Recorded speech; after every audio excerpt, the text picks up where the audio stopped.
दिल्लीमधल्या नेत्यांच्या या प्रतिक्रिया आपण पाहतोय। या 2 दिवसामध्ये आज आणि उद्या 28 जागा ज्या आहेत त्याची यादी जी आहे ती जाहीर होऊ शकते। या बातमीवर लक्ष असेलच। आता आणखीन एक महत्त्वाची बातमी, अजित पवार फडणवीसांच्या सागर बंगल्यावर दाखल होणार आहेत। बावनकुळे शेलार आधीपासूनच सागर बंगल्यावर आहेत आणि आता अजित पवार सुद्धा सागर बंगल्यावर पोहोचलेले आहेत। गिरीश गायकवाड आमचे प्रतिनिधी या संदर्भातली अधिक माहिती देतील। गिरीश, काय घडतंय?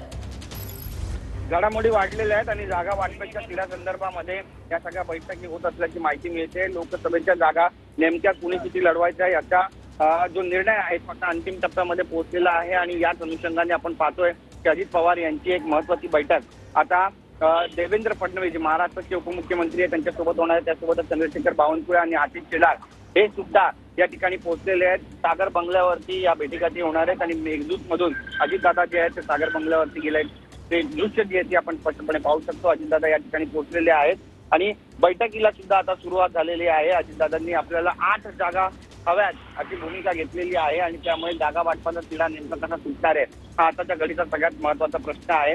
8 जागावरती अजितदादा ठाम असल्याचं बोललं जाते। त्यासोबतच जी माहिती सुरज चव्हाण यांनी सकाळी माध्यमांशी बोलताना दिली त्यानुसार 4 जागा ज्या आहेत त्या पेरलेल्या बातम्या आहेत। रोहित पवारांकडून या बातम्या आमच्याविषयी पेरण्यात आल्या असं सुद्धा त्यांनी स्पष्ट म्हटलेलं आहे। भाजपमध्ये त्यांची जाण्याची तयारी होती असं सुद्धा त्यांनी म्हटलेलं आहे। त्यामुळे राजकारण कोणत्या दिशेने जात आहे याचा अंदाज कुणीही घेऊ शकतं। एक जी महत्त्वाची घडामोड सध्या घडते ती म्हणजे महाराष्ट्राचे दोन्ही उपमुख्यमंत्री जे आहेत ते आता सागर बंगल्यावरती बैठक करतात आणि जागा वाटपाचा हा तिढा नेमका कसा सुटणार आहे यावर अंतिम सत्रामध्ये ही चर्चा सुरू झालेली आहे। दिल्लीमध्ये दोन्ही नेते आज संध्याकाळी जाणार अशी सुद्धा माहिती सूत्रांकडून मिळते। त्यामुळे आजचा दिवस अत्यंत महत्त्वाचे आहेत। बऱ्याच घडामोडी ज्या आहेत त्या घडणार आहेत आणि बैठकांचं जे सत्र आहे ते सुद्धा सुरू झालेलं आहे। ठाण्यामध्ये सुद्धा मुख्यमंत्री एकनाथ शिंदे यांच्या निवासस्थानी खासदार पोहोचलेले आहेत, भावना गवळी पोहोचलेले आहेत, श्रीरंग बारणे पोहोचलेले आहेत, त्यासोबतच राहुल शेवाळे पोहोचले दाखल झालेले आहेत आणि काही वेळानंतर इचलकरंजीचे खासदार आहेत ते सुद्धा त्या ठिकाणी पोहोचल्याची माहिती आहे। त्यामुळे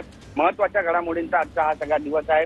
मोठमोठ्या घडामोडी घडत आहेत। बैठकांचं सत्र सुरू झालेलं आहे आणि आज रात्रीपर्यंत किंवा उद्या दुपारनंतर एक यादी जाहीर होईल असं सुद्धा बोललं जाते आणि त्यानंतर प्रचाराचा जो धुरा आहे तो संपूर्ण महाराष्ट्रामध्ये आपल्याला पाहायला मिळेल। त्या अनुषंगाने बैठकांचं सत्र जे आहे ते आता सुरू झालेलं आहे। अवघ्या काही वेळामध्ये या ठिकाणी बैठकीला सुरुवात होईल।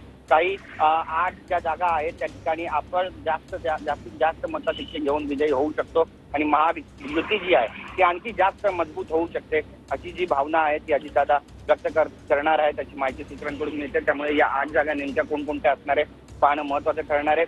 4 जागा दिल्या जातील अशी एक माहिती सूत्रांकडून येते। त्यामुळे नेमका शिक्कामोर्तब राष्ट्रवादीसाठी किती जागांवर होणार आहे हे पाहणं महत्त्वाचं असेल।